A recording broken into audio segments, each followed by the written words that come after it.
Okay. Hi, guys. Please tell me that you see me now.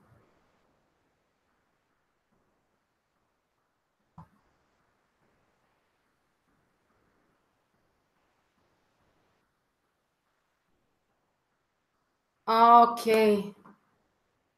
Can everybody see me and hear me? Oh gosh, I'm so sorry. It's raining here. I'm not sure if this is messing in some way the internet connection or it's about Uranus, but yeah.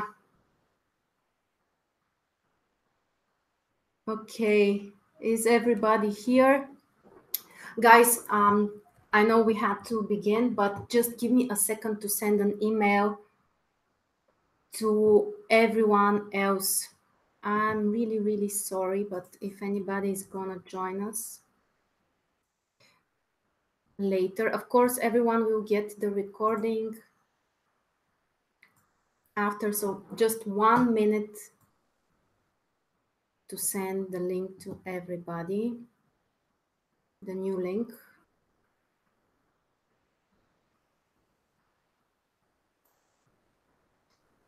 Okay, that's Uranus. Everything is unpredictable.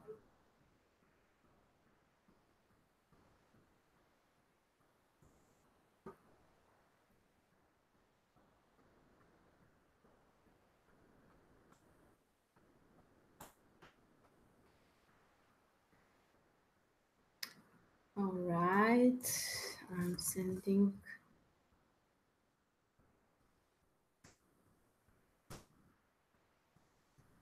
the link. We will begin in a couple of minutes, literally, guys.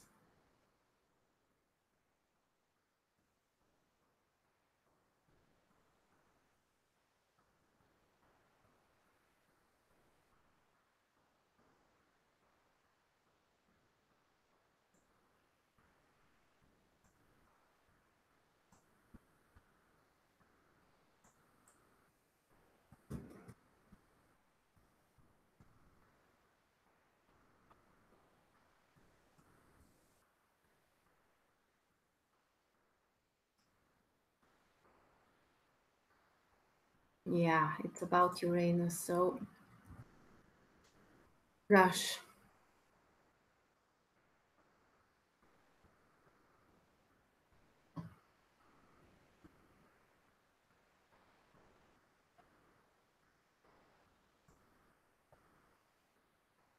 Okay.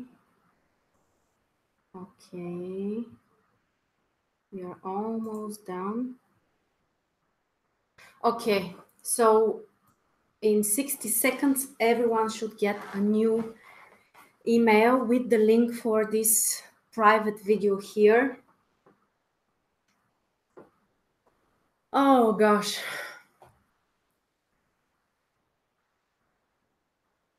Okay.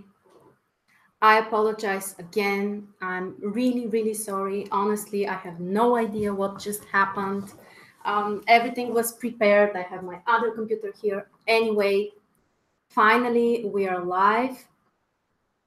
And I hope that everything is okay. So before we begin, guys, let's just make a very quick and very, very short meditation or concentration to calm up a little bit. And this is actually great practice before learning or doing something important, basically making a transition. So I definitely need this. And so I would like to ask you to join me just to calm down, to relax a little bit, to connect with each other, and to prepare for work.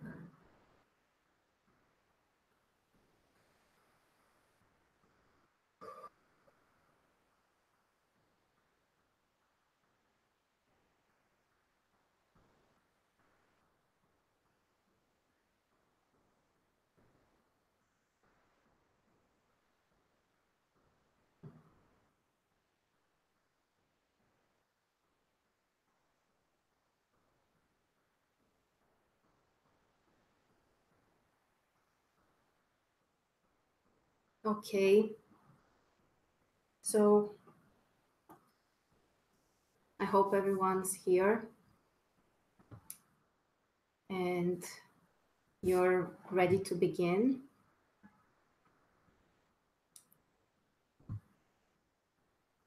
Okay, can please somebody check if you have received the email with the new link and if it works, please, please, please, and write in the comments.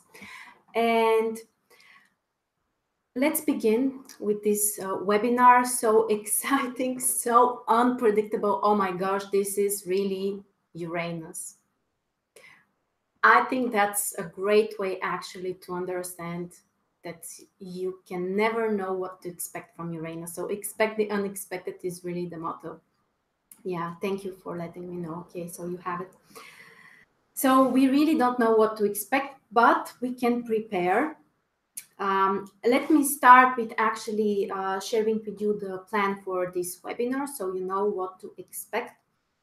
Okay, so first of all, we'll start with a very short description of the nature and the mythology about Uranus, because I think it's extremely important for understanding the nature of the planet and basically what it can bring you when it's active in the transits or maybe even in the progressions or other predictive method. Of course, also it's important for understanding Uranus in terms of the influence on your birth chart. So first we start with general explanation. Then we'll talk about Uranus in Taurus, of course, and actually what to expect during this interesting, exciting period. Everyone will receive, probably tomorrow, I will send you a table which I have prepared, and there you will find the position of Uranus month by month for this 8-year period. So basically, you will see when Uranus will make some kind of aspect with your planets just by finding out the exact degree position of Uranus. So that's something I will show you and I will send you tomorrow. Of course, we are going to talk about the general influence, and I will show you the other aspects with other planets during this 8-year period. And also, there will be explanation about Uranus in every house in your chart. So what it means if Uranus crosses your ascendant or your second house and so on. Of course, how to work in general, how to interpret different aspects, what's important. And also what it means if Uranus makes certain aspect with your natal planets.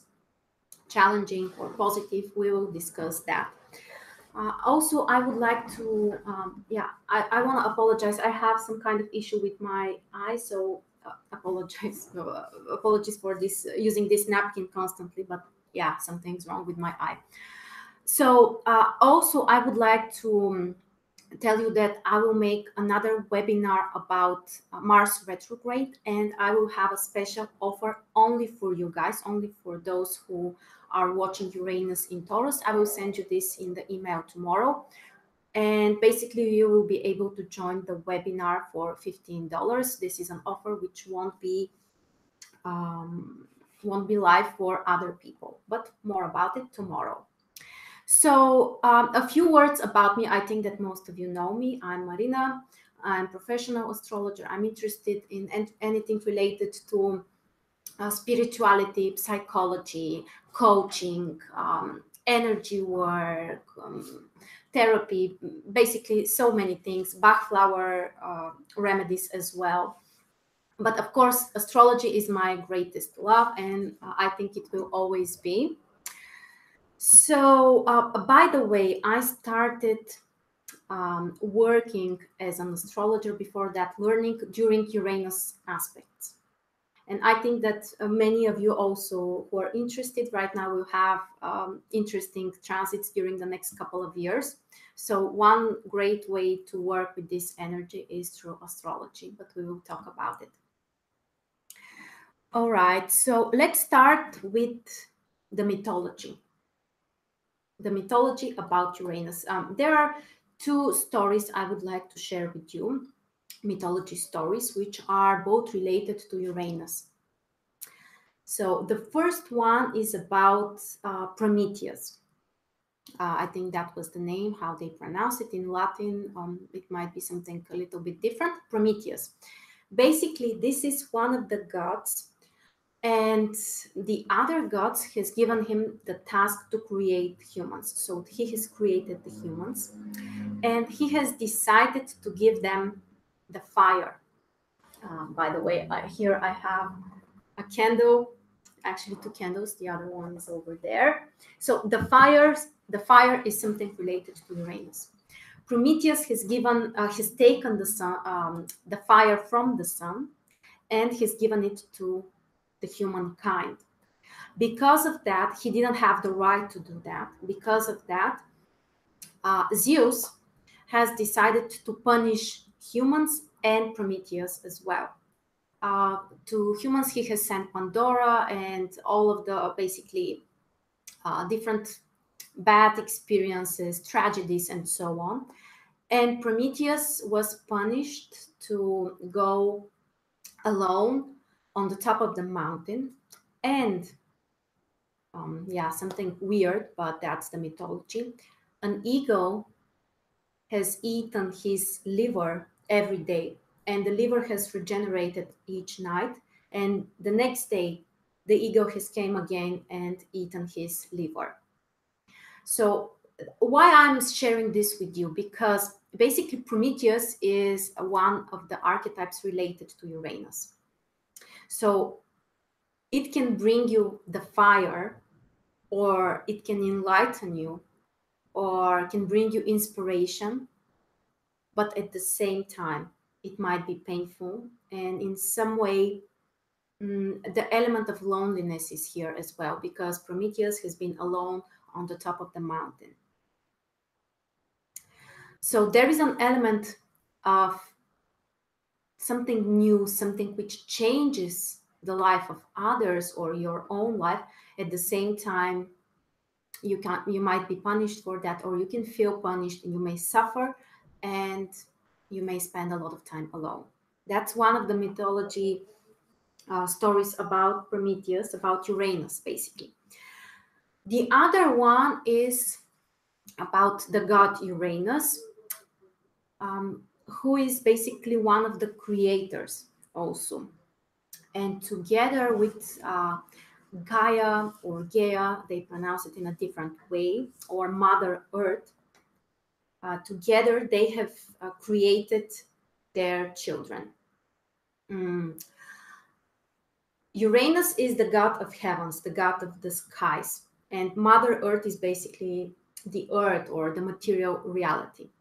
Together, they have created their children, but Uranus didn't like their children. Basically, their children were Cyclops and Titans, and basically very strange creatures. So Uranus was not capable of accepting them. Why this is important? Because Uranus can make you have very high ideals, and you might be incapable of accepting the material stuff. That's very important about Uranus.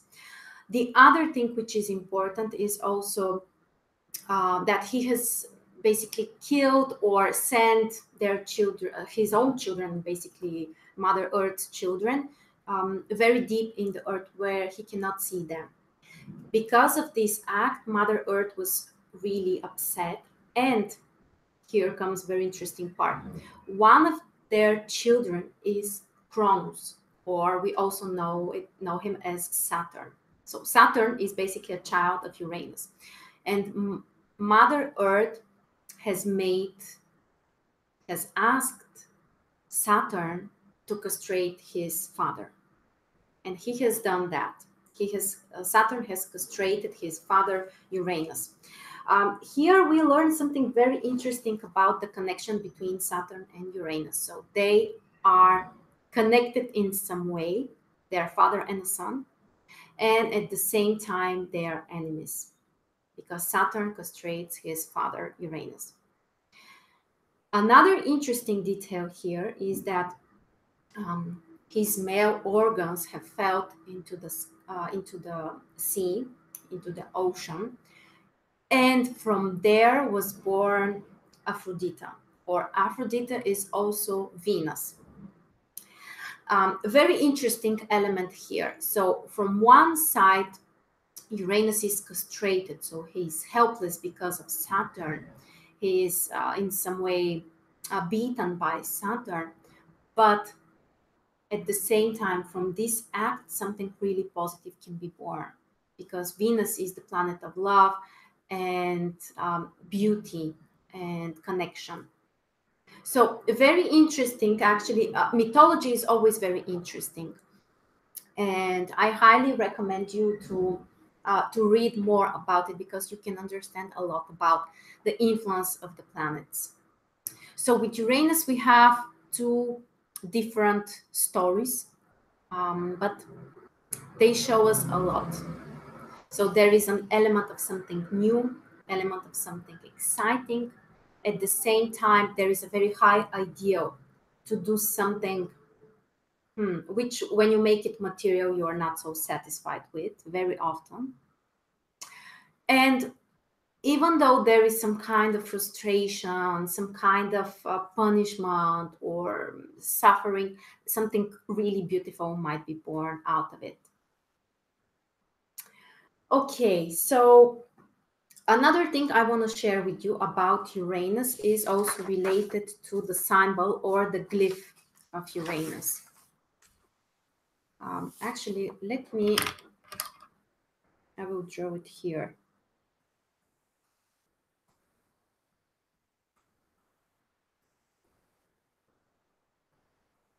Okay, let's see. I hope you can see this picture. Basically, this is the symbol or the glyph of Uranus. Why is it so interesting? Why is it so specific? The most interesting part is here, this dot. Can you see it? Basically, the only two planets which have this dot here, or this point, are the Sun and Uranus. And that's very important, because this is actually here also we have another one here. So yeah, that's the glyph, of course. But this is the most important element, because all of the other elements, we can find them in other planets as well, in their glyphs. Only this dot here we can find in the Sun and in Uranus. Basically, this is the glyph of the Sun, as you know. So this dot tells us that this is the connection between the divine energy or the God element in all of us. This is the element which brings creativity. The most creative planets in astrology are the Sun and Uranus. Because of this small dot here that they have, basically it symbolizes the connection with the spirits, and in some way the belief that there is a sparkle, a divine sparkle from God, or whatever you want to call it, in each one of us. But specifically for creativity, basically, that's why the Sun and Uranus can make someone really, really creative. And when I say creative, this is basically complicated to explain what it means to be creative. But mostly I would say this is someone who invents something. It doesn't need to be something huge like Edison, or someone who invents something huge for the humankind. In some cases it might be, but in other cases it might be just doing something in a different way, doing something that other people haven't done, doing it in your own way. So very very interesting about the glyph of Uranus. Okay, the next step is related to understanding basically how to interpret Uranus and where you should start from. There is a general rule in astrology which says that you always have to start with your natal chart, with the birth chart. So first, you have to find out what's the position of your Uranus in your natal chart. Are there any important aspects? Are these aspects positive or they're mostly challenging? Or is Uranus in an important key position in your chart? For example, in first house or in 10th house is an important position. Or if it makes major aspects with your personal planets, also it could be very important. For example, in my chart, Uranus has only difficult aspects: square with the moon, square with Mars, conjunction with Saturn. Complete mess. And whenever Uranus makes tough aspects with any planets in my chart, it's really tough because the natal position of Uranus is difficult. So that's where you should start your analysis from. Find out what's the position of Uranus in your chart. Is it harmonious, mostly harmonious, or is it mostly challenging? It will tell you a lot. Next, you also need to understand the position of Saturn. This is one of the most important pairs, planetary pairs in astrology, Uranus and Saturn. Uranus is the first outer planet, so the first invisible planet, the first planet after Saturn. Saturn is the ruler of the material world, the material reality, the ruler of time, structures, order, rules. Uranus is completely opposite. Uranus is about revolutions, about doing things in a different way, about taking risks, about change. This is probably the key word for Uranus: change.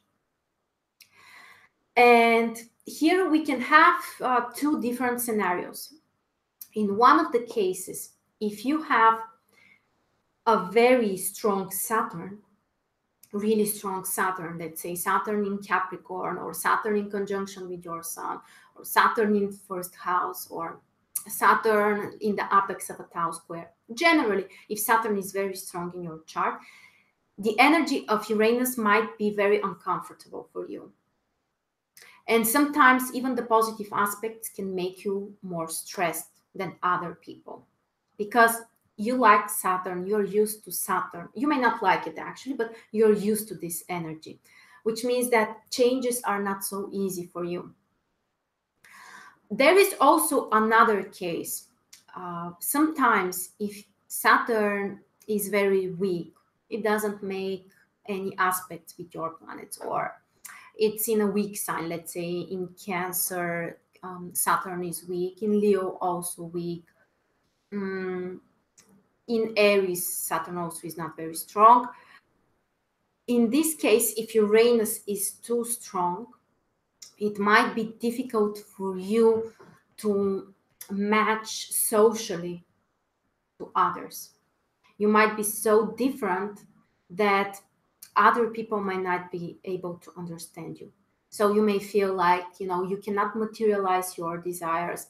Not only desires, but basically it can make you frustrated with things that you are doing, material stuff. Just like the children of Uranus in the mythology, just like with his children, he's not satisfied. He wants something to be perfect. He wants something to be great. In this case, also people might be frustrated when Saturn is not really, really weak, and at the same time Uranus is very strong. Also, those people sometimes can be weird. They can do some crazy stuff. Of course, it depends on many other things. Okay, so let's talk about the influence of Uranus in terms of different life areas. You can also share, guys, if you have a strong Uranus in your chart. Another thing also which is important, generally speaking, people with more earth energy in their chart react in a more difficult way. to the influence of Uranus. Generally, if you have, let's say, 5 planets in Earth signs, you might be uncomfortable with Uranus because the Earth energy is also very stable, very fixed. And the opposite, if you have more air energy, even the fire energy is dominant in your chart, then you can react better to Uranus and you may enjoy it, you may like it. You might be really excited with that. So also interesting to observe in your own charts. Okay. Now, let's talk more about Uranus in Taurus. Basically, the main topic in this for this webinar.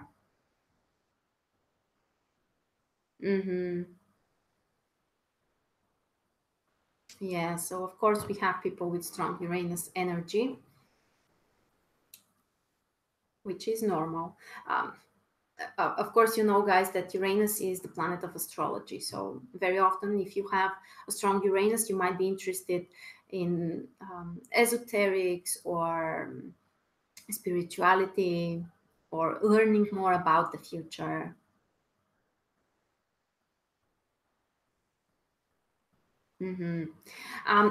Very often, people ask me about Uranus retrograde. In my opinion, it doesn't affect the person if Uranus is, or at least it's not so significant, because Uranus is retrograde around 4 or 5 months each year. So many people have Uranus retrograde. It's not like Mercury or Venus or Mars. So it's not such a problem actually to have a retrograde Uranus in your chart. It might affect the houses which are ruled by Uranus, like there might be some kind of repeating situations which you have to face all over again, related to the house which is ruled by Uranus in your chart. But in general, I'm not considering Uranus retrograde as something negative in the birth chart. The same is true for Jupiter, Saturn, Neptune, and Pluto. Those planets, if they're retrograde, it's not really a problem.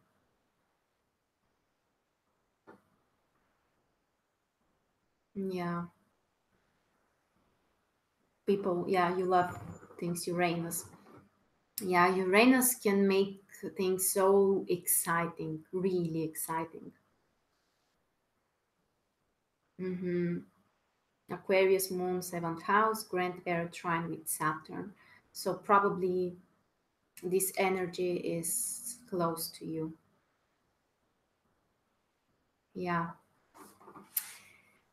Okay. So let's talk about the influence of Uranus on the different levels. There are 3 different levels: material, emotional, and mental or spiritual level. Now, of course, when I say level, I mean also like there are people who are more living on a material level. There are others who are more living on an emotional level, and they're really spiritual or mentally focused people. And according to that, Uranus can have a different influence. If you are really focused on material stuff, if you're interested only in what's visible, in things that you can measure, I think you know what I mean. This is a very specific type of people. I'm not saying that they're bad people, but usually on this level, Uranus can bring a lot of challenges for them. On a material level, Uranus very often can destroy things. It can bring unexpected situations, difficult situations, and the person can feel like, you know, something is taken from him, or he's totally incapable of controlling the situation. So this might be actually more challenging. Now, on an emotional level, if you're a really emotional person or living on this level, or I mean, if this is an area which currently is influenced by Uranus, sometimes it can bring also serious changes. It can destroy relationships, but not always. Sometimes Uranus can bring spiritual relationships. Um, you know what? Also, Uranus is very romantic planet. And when I say romantic, I mean believing in high ideals, believing in the perfect love. And sometimes this love may not be something we can have here in the material world. That's where the disappointment may come from. But generally, Uranus can make you very romantic. So, on an emotional level, also, Uranus sometimes can bring unexpected situations, sudden changes, but sometimes they can be also very inspiring. And finally, the mental or the spiritual level. This is the level where Uranus can bring you incredible gifts. So if you're a person who lives mostly on this level, mental and spiritual level, and Uranus triggers something, makes an aspect, even if this is a challenging aspect, in this case, Uranus can bring you inspiration, can bring you, you can literally get enlightened, you can get inspired to do something. And at the same time, also, it may not be even related to something visible in the outer world. For example, on if the person is mostly living on a material level, there might be lots of events happening around him, concrete events when Uranus triggers something. If you are more on the mental or the spiritual level, when Uranus triggers something, even the challenging aspects, all of those processes might be internal. So on an outer level, sometimes there might be no losses, no destruction, no stress. It might be on an internal level. But this process, this internal process, might really take you on the next level. So, very interesting. It's not so easy to move from one level to another. You have to be very conscious about it. It requires serious work if you want to move to a next level. But the more spiritual you are, the more you live on the mental level, the more you can avoid the challenges of Uranus and actually turn them into something positive, even the difficult aspects. Does it make sense, guys? Please let me know if you find this resonating with you, if this makes sense.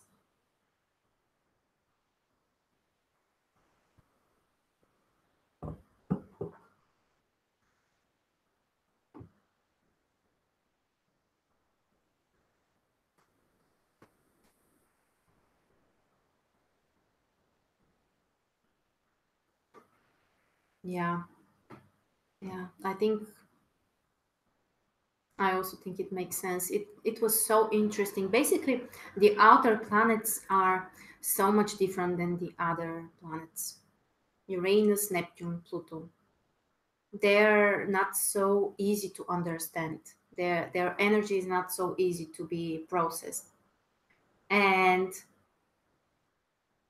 the higher your level is, the easier you can manage with this energy. Yeah. Okay, so next, actually, I would like to show you the aspects that Uranus will make with the other planets during this interesting transition. Basically, Uranus is in Taurus from the 15th of May, so literally in a couple of days, Uranus enters Taurus and will finally leave Taurus during 2026.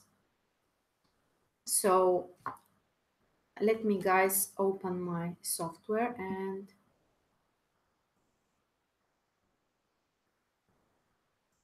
I will share my screen in a second.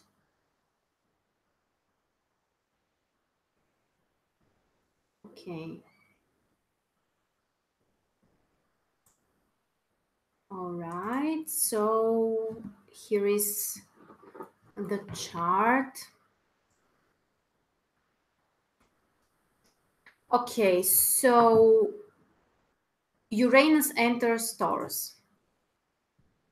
Here is Uranus entering Taurus.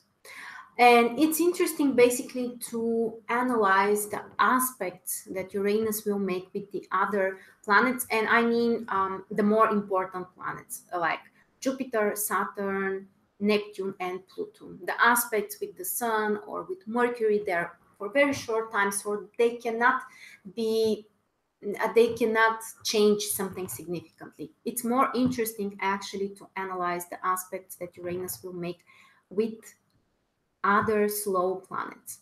So, generally speaking, this period should be, from one point, more positive because Uranus won't make tough aspects, at least at the beginning. Taurus as a sign makes trine with Saturn and Pluto, which are in Capricorn. So basically, this is a harmonious connection between Uranus and Saturn and Pluto. Neptune is in Pisces. Also, we have a sextile between Taurus and Pisces. So basically, the previous period when Uranus was in Aries was very challenging for many people, including me, because we had a square between Uranus and Pluto. There was a couple of exact squares. Literally, for a couple of years, we had those squares. So, for example, if Uranus was making a conjunction, let's say, with any of your planets in Aries, at the same time, Pluto has squared those planets. So that's a very, very difficult combination. Now, when Uranus enters Taurus, basically during 2018, it doesn't make stressful aspects with the slower planets. The only period when we need to be more careful is around the fall, when Venus will be retrograde from the beginning of October until the middle of November. Venus will be retrograde in Scorpio and will make opposition, Scorpio and Libra, and will make opposition with Uranus. Basically, this is the time when there might be some stressful situations, especially in terms of relationships, in terms of finances and resources. This is a period when we need to be more careful, when Venus is retrograde during the fall of 2018. Other than that, there are no stressful aspects currently that Uranus is making. Okay, here around the end of the year, Uranus returns in Aries for a short time. And then in 2019, again, it enters Taurus for the last time. So basically here we have only positive combinations. We have a trine between Uranus and Saturn during 2019, which is a harmonious combination. All right. Then in 2020, Jupiter also enters Capricorn. And you can see the year here, by the way, 2020. In 2020, Uranus will make trine with Jupiter. Also, Pluto and Saturn are in a harmonious position.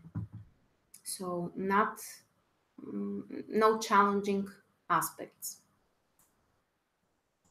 Basically, the challenge will come when Saturn enters Aquarius. This will be a more difficult period, which is during 2020 and 21. Mostly 21, actually, 2021, because Saturn is in Aquarius. Jupiter is also in Aquarius, and they will square Uranus.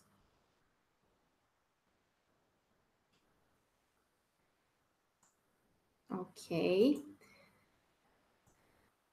2021.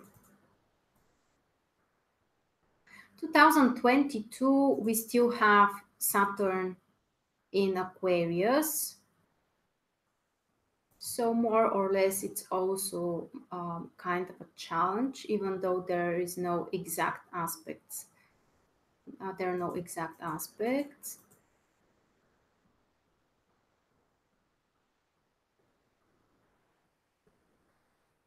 Okay.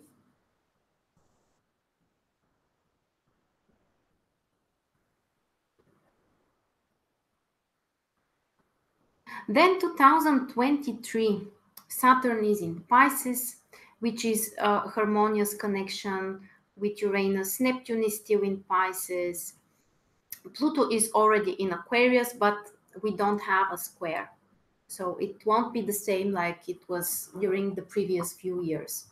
It's an easier combination because there is no exact square, and it won't be anytime soon. And then during 2023, Jupiter will enter Taurus. So, for example, if you have an Uranus transit during this year, 2023, it might be much easier for you to handle, even with challenging aspects, or if they're positive, they might be really inspiring because Jupiter also will join Uranus here. So, 2023 should be easier.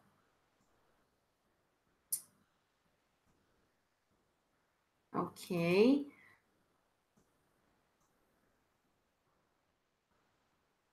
2024 as well. Jupiter is still here during 2024.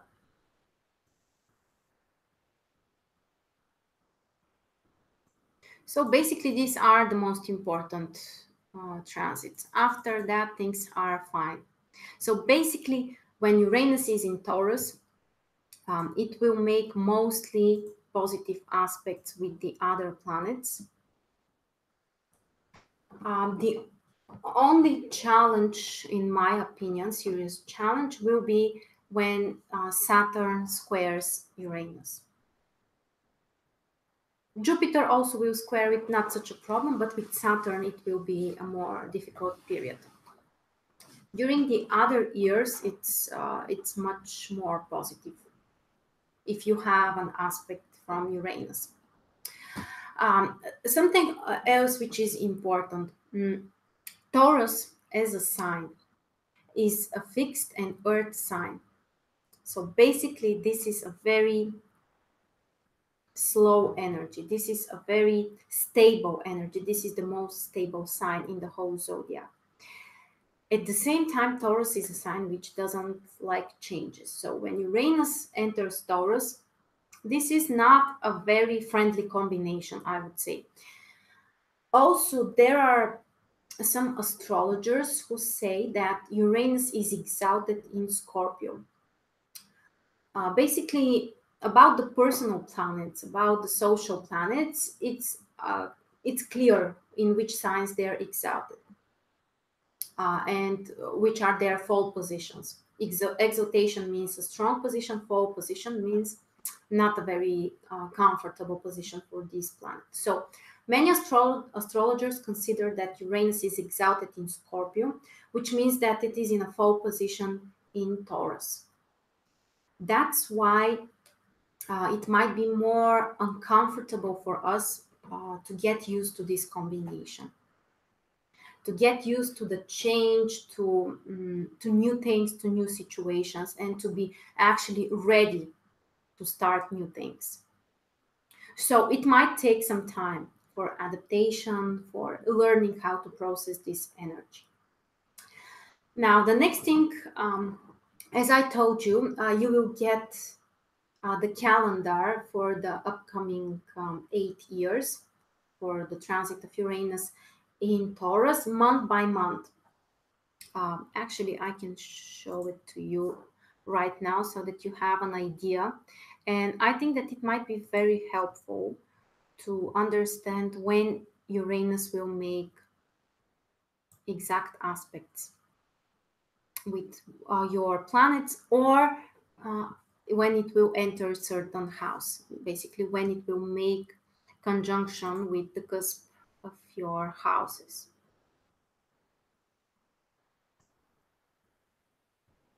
Okay, I found this. Okay, I'm sharing the screen again. So this is the chart. You will get nothing fancy, nothing beautiful, but I think it might be very useful. Basically, for each year from 2018 until 2026, month by month, you have the position, the exact position of Uranus at the beginning of the month and at the end of the month. And in this way, you only need to know actually your the degrees of your planets, and you can understand, you can find out when Uranus will make exact aspect with any of your planets. For example, I know that my sun is on the 15th degree of Capricorn. So basically, when Uranus is around here, so 2022. Okay, here also, for example, um, August 2021, Uranus is at the 15 degrees, so 14 and some minutes. Basically, that's the 15 degrees. So this is the time when I can feel the influence of this transit. And in this way, you can find out exactly. The orbits which I'm using,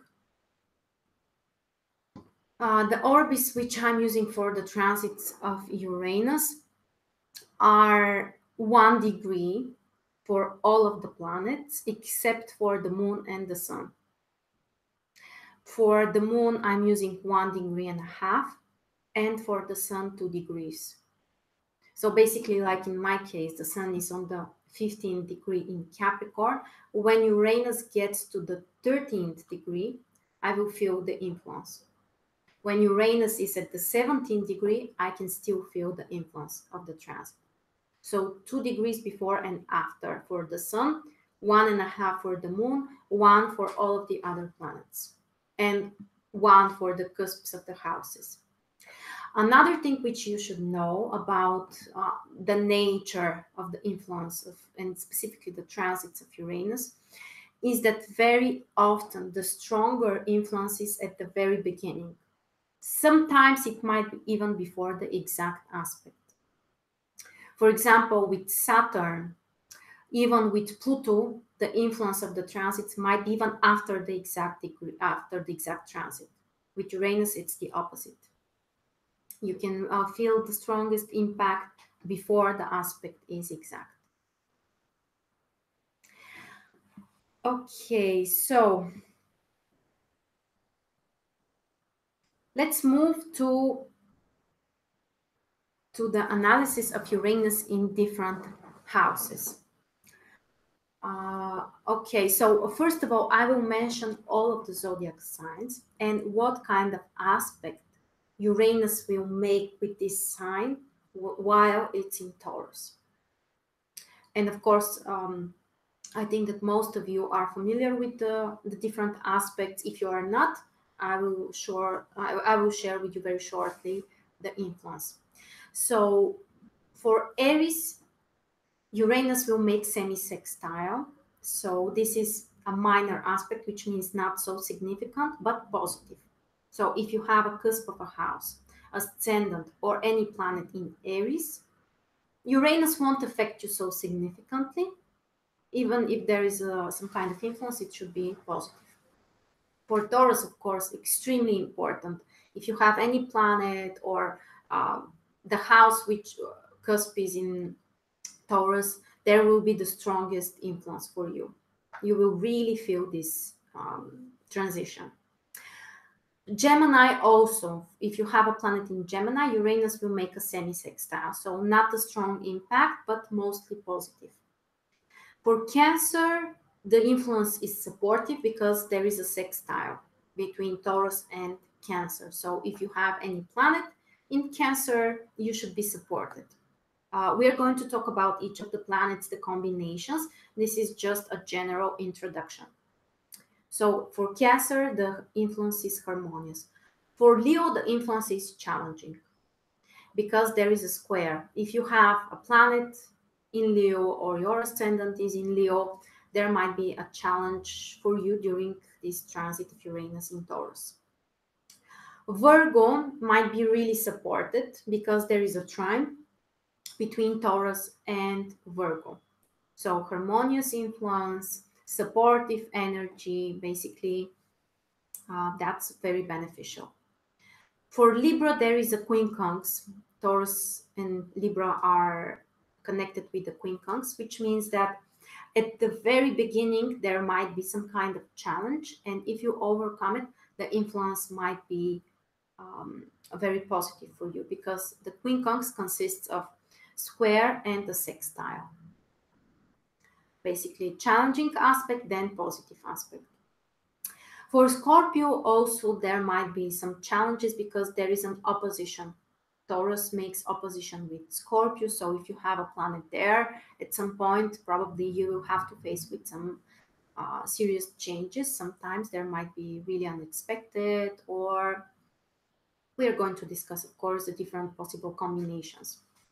Then Sagittarius. For Sagittarius, we also have quincunx, which means at first some kind of challenge, then some kind of positive influence, supportive influence. Now, okay, next for Capricorn, also harmonious combination, earth sign, which means Uranus is supporting you. You can make the changes in an easier, harmonious way. You might be inspired. Basically, Capricorn and Virgo are the signs who can benefit the most, I think, from this transit, because Uranus will make trine with your signs, or if you have any planet in those signs, you can really feel the positive impact of this transit. Aquarius might be challenged by this transit because there is a square between Taurus and Aquarius. So there might be some kind of stress here, or serious changes you need to make in the areas of those planets, of course. And Pisces are also supported. There is a sextile between Uranus in Taurus and Pisces, any of your planets which are in Pisces. So harmonious combination, easy flow of energy, and actually changes happen naturally for you. Okay, so now we are going to talk about the transit of Uranus through the different houses. Then we will cover the different aspects that Uranus will make or can possibly make with your natal planets. Now, keep in mind here, the most important is the period when Uranus enters certain house or makes conjunction with the cusp of the house. That's why it's very important to know the exact degrees of your the cusps of the houses, and to use the calendar which I will send you. Because, for example, let's say again, I will give example with my chart. So my ascendant is in Cancer, and Taurus is on the cusp of my 11th house, but the exact degree position is 5th degree. So right now, after Uranus enters Taurus, I may not feel immediately the influence of this transition. I will feel the stronger impact when Uranus makes conjunction with the cusp of my house, basically when it gets close to the 5th degree of Taurus. And the same is for the planets. For example, if you have, let's say, your moon at the 10th degree in Taurus, you may not feel immediately the ingression of Uranus in Taurus. You have to find out exactly when Uranus will make the aspect. Or also, according to the influence in the different houses, it's very interesting when Uranus makes aspect with another planet, and how it affects the transiting the house which is transited. Also, these are the periods when you will feel the strongest impact. So generally, on average, Uranus stays in one sign for 7 years. Depending on how large are your houses, it can stay 7 years. You may have smaller houses, and in this case, Uranus can stay for a shorter period in your house, for example, 5 years or 6 years, or there might be houses which are larger. For example, again, in my chart, I have intercepted Aries in 10th house. So basically my 10th house is approximately 26, 27, 28 degrees, something like that. So whenever something enters this house, it transits there for a longer period. So also something you need to consider. But the most important is actually to find the exact periods when Uranus enters the house and when it makes exact aspects with any of your planets. These are the most intense periods. If Uranus is just transiting a certain house, for example, right now Uranus is in my 10th house, transiting my 10th house, but it doesn't make any major aspects with the other planets. So it creates a general influence, like a background related to the area of this house. So, for example, in my career, there might be some changes, but it's not so obvious because there are no exact aspects. So that's the key here, to find out the exact aspects. All right, so now let's start with Uranus through the different houses. Guys, do you know exactly how to find out the degrees of the cusps of your houses?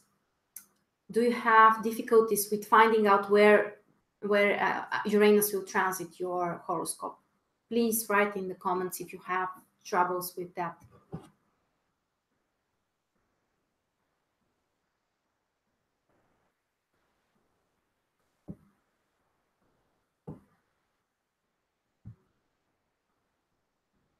Okay, there are people who share they don't know.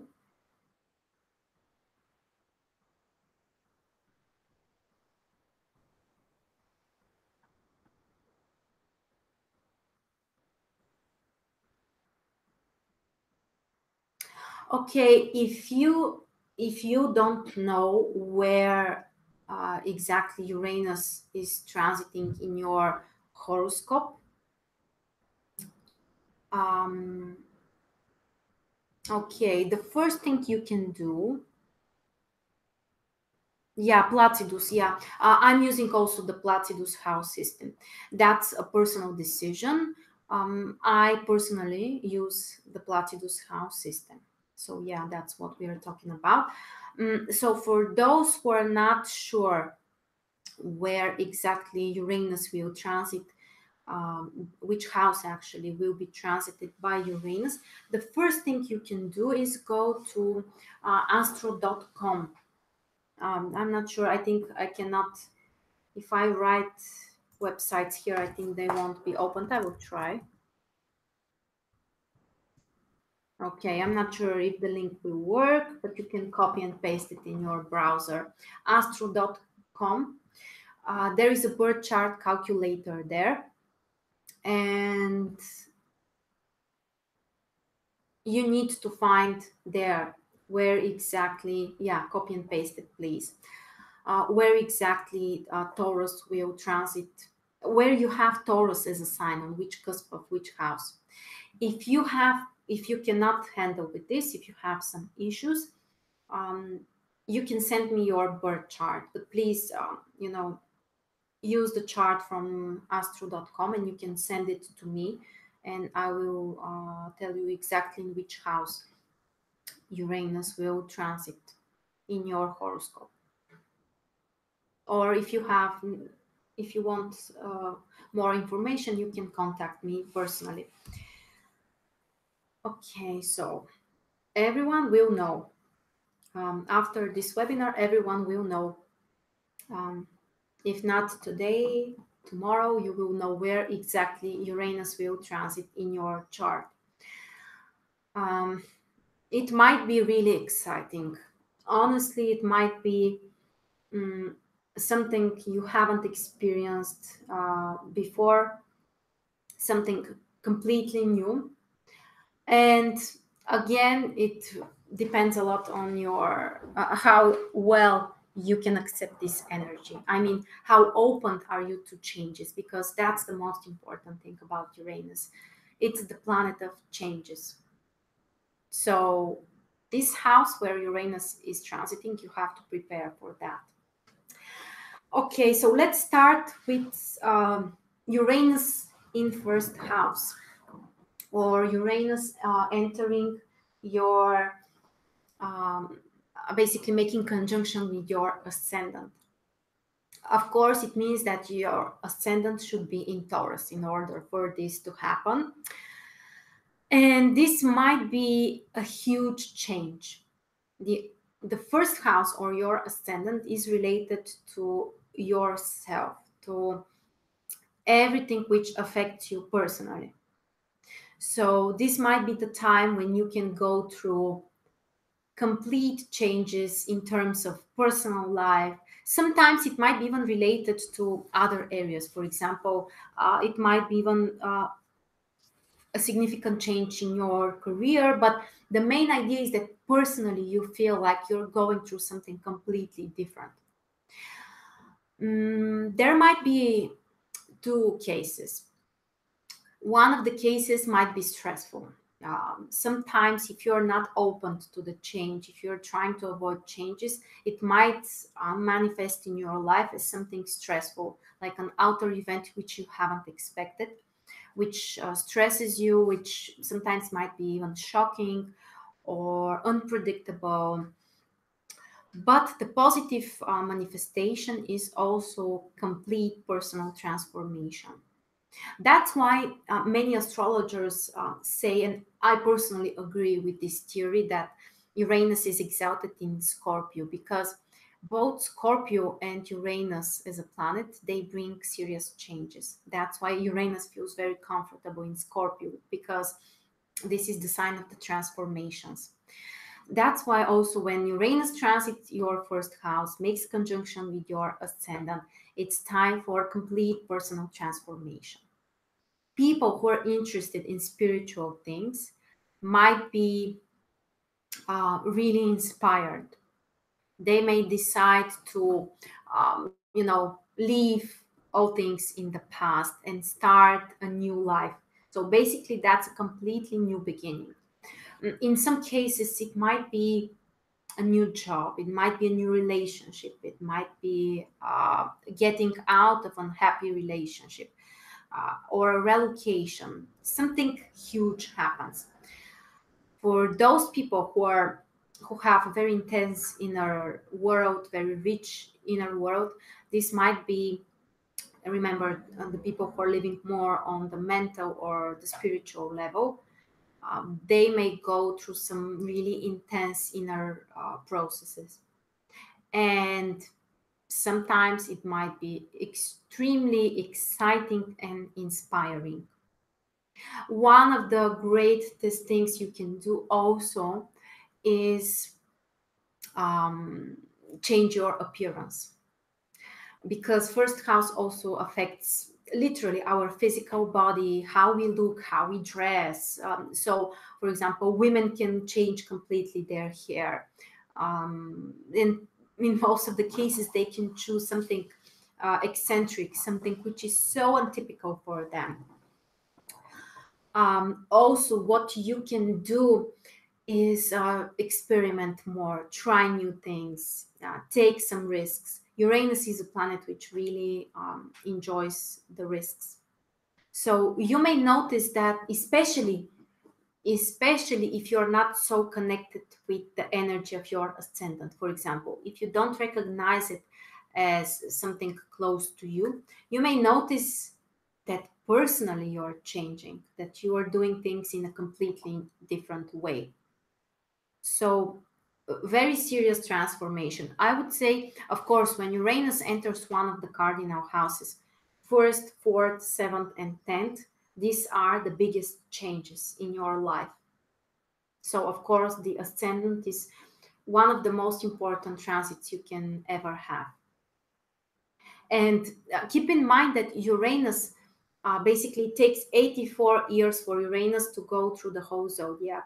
So, probably you will go through this transit only once in your life, unless you live really, really long.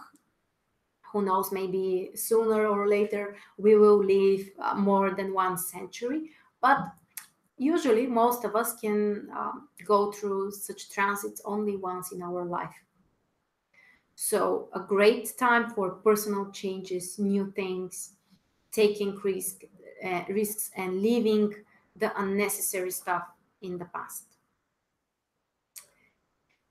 Okay, do we have here people with their ascendant in Taurus? I'm pretty sure they are. I know that there are many people who will watch us later. Probably, I know it's Saturday, you have some personal assignments, but I'm sure that you will watch it later.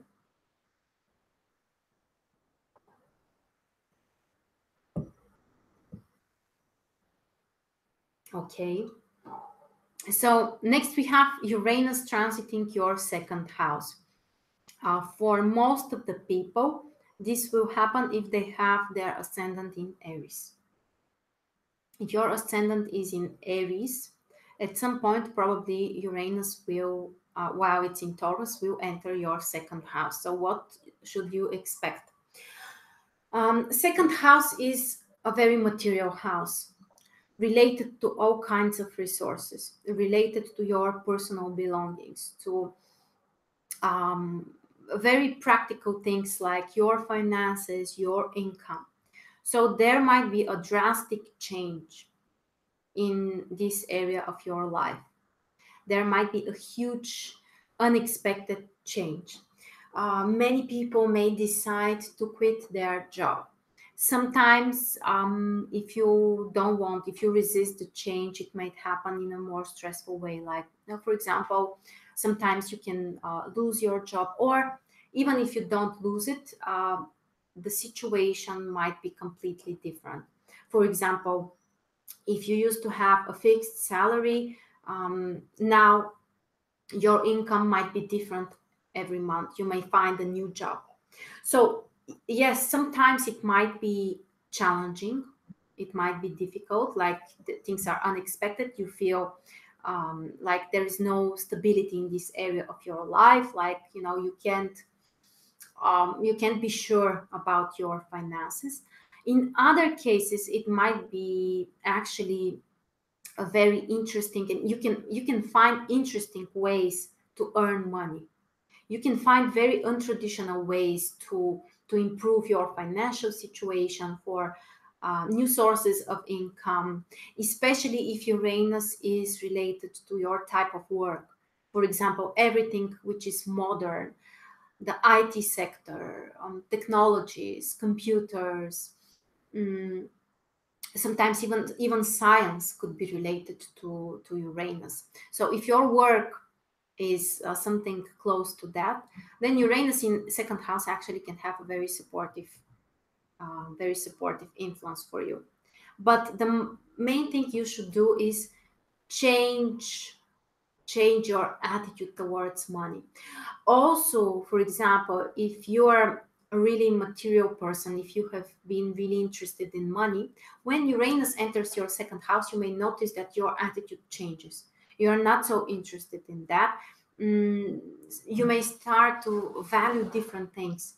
And speaking of values, actually, this is also related to second house. Values are related to second house. So your values can change. You may start appreciating different things.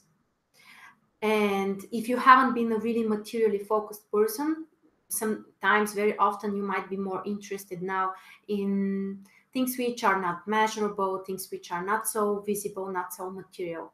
And the opposite might happen. So the main thing is that you can change from one thing to the other. But definitely, this is the time when Uranus is transiting your second house. This is the time when um, searching for stability and security in terms of finances shouldn't be your main priority, because it might be quite challenging and even unhealthy for you, and sometimes even challenging to have. So try experimenting, try new things, try changing your approach. And the more open you are to the changes, the more positive the outcome will be. Okay, so next we have Uranus in and transiting your third house. So for most of the people, this will be the case if they have their ascendant in Pisces. Sometimes there might be exceptions, like for example, if you have some interceptions, but this is a more specific case. Most of the people, they will have Uranus transiting their third house if their ascendant is in Pisces. Uranus in third house. This might be a very positive combination. Actually, I think Uranus in third house, also in ninth house, could be very inspiring, not so stressful. And basically, this is the time when your way of thinking is changed. If you are learning something, this might be a time when things are changing. For example, for children, for students, this might be the time when, if Uranus enters their third house, things change completely in terms of education. You may notice that you are interested in learning new things, especially if they're more untraditional, especially if they're more exciting and related in some way to the future. Science also, even a science fiction, or even astrology. People who would like to learn astrology, when Uranus transits their third house or their ninth house, this is one of the greatest time actually for you. Also, what can happen is frequent traveling, because Uranus is a planet which brings excitement, lots of changes. When Uranus transits your third house, this might be a great time for exciting trips, visiting interesting places, and sometimes even relocations. Uranus can bring a relocation in third house, in fourth house, and in ninth house mostly. So if Uranus transits one of those houses, it might bring the desire or the need to relocate to a new place. So if this is something you would like to do, move to another place, Uranus in third house is very, very supportive. Also, third house is related to your siblings. So your relationship, your communication with siblings can change. Sometimes it might be unexpectedly, it might be kind of a stressful situation or something which you haven't planned. In other cases, it may also uh, create a strong friendship. Also, you may notice that you're, because third house is related to friendships in general, you may notice that you want to communicate with more interesting people, with people who are not like the other people, who are sometimes more weird, sometimes untraditional, eccentric, and you might get really inspired. So in some way you need to change the people you communicate on a daily basis. That's one of the major things. So friends, sometimes neighbors, sometimes your siblings, if you live together with them, something important changes, your attitude changes, the relationship also. But in general, this is a harmonious position. This is a harmonious position.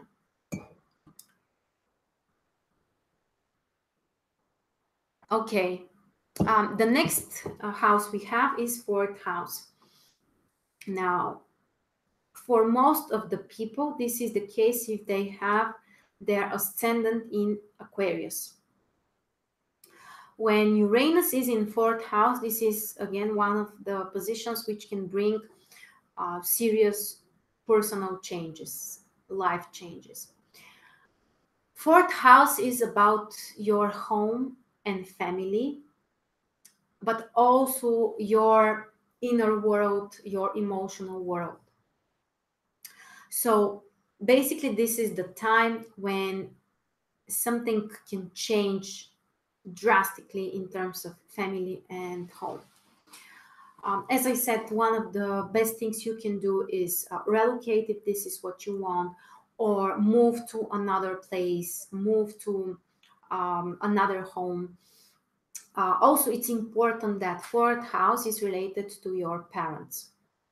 Mm, Here, there are different opinions because fourth and tenth house are the two houses related to our parents, and there are different opinions. In my opinion, in most of the horoscopes, fourth house resonates more with the mother, tenth house resonates more with the father. Sometimes there might be exceptions like switching of those houses, but in my experience, in most of the cases, fourth house is related to the mother.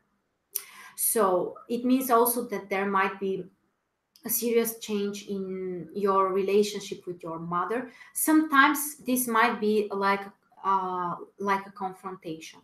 For example, if you haven't been happy with your relationship with your mother, if in some way she has been suppressing you or not giving you what you have needed as a child, and you have suppressed all of those negative emotions, when Uranus transits fourth house, especially when it enters the house, all of those emotions might explode. They may come up on the surface. And that's the time when you may decide to, you know, connect with those emotions, to acknowledge them, and it may bring a confrontation. Like you may stand up for yourself and you may decide that, this is the time when you will stop things and you will focus more on your personal needs. Not always, of course. If you have a nice relationship with your mother and things are fine, then it may just mean some changes in her life which are affecting you in some way. It's not always something uh, like a confrontation. That's, Uranus brings the truth to the surface. That's one of the main things about all of the transits of Uranus. So, if there is something which you have been suppressing in your mind, something which you're trying to pretend that doesn't exist, when Uranus triggers that area of your life, things are exploding. Things are coming to the surface because you have to face them and you have to admit them and you have to work with them. But if everything is normal in this area, you have a nice relationship with family, then it may just be at the time when you need some excitement, you need more variety. You may decide that you want to, for example, redecorate your home, your house. You want to move to another place. So it can manifest in a different ways, but you may definitely feel the need for more variety and changes in terms related to this area of your life. Okay, so the next position we have Uranus in fifth house. So for most of the people, this is the case if your ascendant is in Capricorn. Uranus in fifth house can be very, very exciting. First of all, fifth house is related to your romantic life, related to your personal desires, creativity, children. And Uranus can bring this desire to have more excitement in your life. For example, you may start paying attention more to your hobbies. You may have some new exciting hobbies. Your romantic life might become also extremely exciting. Sometimes it might be stressful. Sometimes it might be unexpected. Like, for example, you fall in love suddenly with someone and the situation is not so clear because relationships which are started on the influence of Uranus, sometimes they can be extremely exciting but not so stable. So Uranus in fifth house can bring you really exciting relationships and romantic experiences, but they may not always be long lasting. That's something we have to remember. Okay, so also what we can say about Uranus in fifth house, unexpected events regarding children. For example, sometimes it might be a period when somebody For example, a woman can get pregnant without planning that. So if Uranus is in your fifth house, you have to be more careful if you're not planning this. If you have children who are already grown up, this might be the time when they can decide to move, to be that they want to have their personal life, their independent life. So serious changes in terms of children, and this is basically the time when you have less responsibilities with your children. Usually that's the case. People who are artists, in this case, Uranus can have a very, very exciting and um, productive influence, because as we said in the beginning, Uranus is one of the planets of creativity. So when it transits the house, which is also related to this topic, you might be surprised how inspired you might be. If this is your work, then you might be extremely productive. If you're not an artist, if your work is not creative, then you may notice that you are more interested in that as someone who is enjoying the art, music, and all of the basically all kinds of art. But you may notice that you are much more interested in that area. Something you need to be careful with is the fact that Uranus in fifth house can also provoke taking many risks. And sometimes they may not be really healthy. So you have to be more careful with that.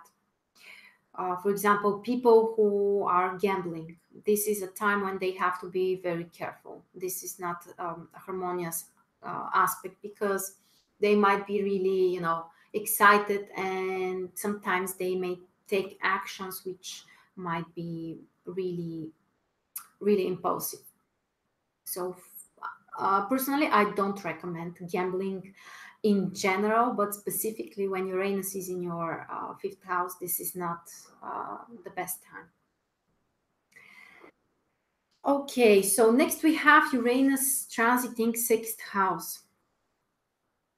Uranus transiting sixth house, in most of the cases, it will happen if your ascendant is in Sagittarius. What it means is that there will be significant changes in terms of your work, and also possible changes in terms of health. Sometimes you might feel like you are really bored with your work if you have been for a very long time on a certain position, and you may decide that it's time to find a new job. Very often at first there might be some kind of frustration, but after this frustration goes, you will realize that basically the way to get out of it is search for a new job, find a change. So one of the best things you can do when Uranus transits your sixth house is change your job. Sometimes it might be you're still on the same position, but your responsibilities are new, or your boss is new, or you're on a different position. It's not necessarily related to quitting your job. However, in many cases it might happen. Again, this is the time when you need more excitement in work, you need more variety, you need new experiences. People who would like to be more independent actually can really benefit from this transit. Uranus is the planet which can bring you independence. The desire for freedom and for independence is really typical. So wherever Uranus is transiting, this is the area where you need to make those changes, and you need to have more freedom. So Uranus in sixth house transiting there suggests that you can make lots of changes, and basically even start your own business. if this is something that you have been trying to do, you're willing to do, Uranus in sixth house is a nice time to make that step. Now, in terms of health, sometimes it might be stressful. Uranus can bring unexpected events, too much stress, which can affect in a challenging way your health. More specifically, Uranus is related to the nervous system. So you need really to relax more. At the end of the webinar, I will also share with you some remedies which I have found to be really helpful for handling with challenging Uranus transits. But specifically, when Uranus is in your sixth house, you need to pay more attention to your health. And a great way to handle with some issues is trying some kind of untraditional therapies, homeopathy, or anything which is modern, acupuncture, energetical therapy. Try something untraditional, unconventional. That's my general advice. And try to find a way to release the stress. Specifically, the stress for the nervous system might be really bad during this time, and your nervous system might be more sensitive. Okay, next we have a very interesting position, Uranus in seventh house. I have received many questions about this. I think people are really worried when they see that Uranus will transit their seventh house. This is the case if your ascendant is in Scorpio. If your ascendant is in Scorpio during this 7-8 year period when Uranus is in Taurus, at some point it will enter your seventh house. Yes, it brings changes in the area of relationships, both positive or challenging. In some cases, it might bring instability, sometimes separations. But I have noticed that in many cases, people are actually waiting for this and they feel happy. So, for example, if you have been in an unhappy relationship or marriage, when Uranus enters your seventh house, this might be the time when you will decide that it's enough and it's time for you to move on. So, in many cases, I have seen happy divorces when Uranus is in your seventh house because you finally have the courage to set yourself free. Unfortunately, sometimes it might be something which you haven't planned. Sometimes it might be your partner who can take this decision, and it might be kind of a stress for you. Now, of course, this is not always the case. It doesn't mean that everyone who have their ascendant in Scorpio will separate or get divorced during the next 7 years. Of course, this is unreasonable. But in some way, your relationships will be changed. Uranus can bring a lot of inspiration. And sometimes you may notice that you need more excitement in terms of your relationship. And both of you, you and your partner, need to change the rules of the relationship. So this is really a great way also to connect spiritually to your partner, especially if you feel him as a friend. This might be a great transit which can connect you even more. If you are single, if you're not in a relationship, when Uranus transits your seventh house, this might be a period when you can attract interesting people. Sometimes they might be like really extraordinary, eccentric people. Sometimes they might be unreliable and unwilling to commit to a serious relationship. This might be the case, not always, but sometimes. So you need to find a new approach towards this area of your life. If you are married, if you have a partner, even if you're not married, then it's time to to change your attitude towards your partner. Maybe do something different together with your partner. If you are single and you want to have a new relationship, it can also happen. Probably the person you will attract will be very interesting, very untraditional, but again, the key here is to change your attitude towards partners and relationships. Okay, but definitely, I don't think that people should get scared so much from Uranus. Yes, sometimes it might be challenging, but it's also really exciting and it brings experiences that you haven't been through.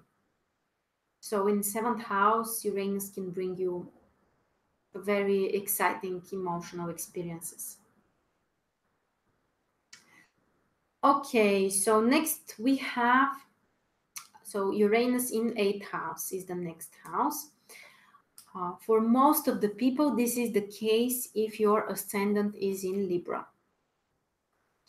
So Uranus in eighth house sometimes might be very, very stressful in terms of finances.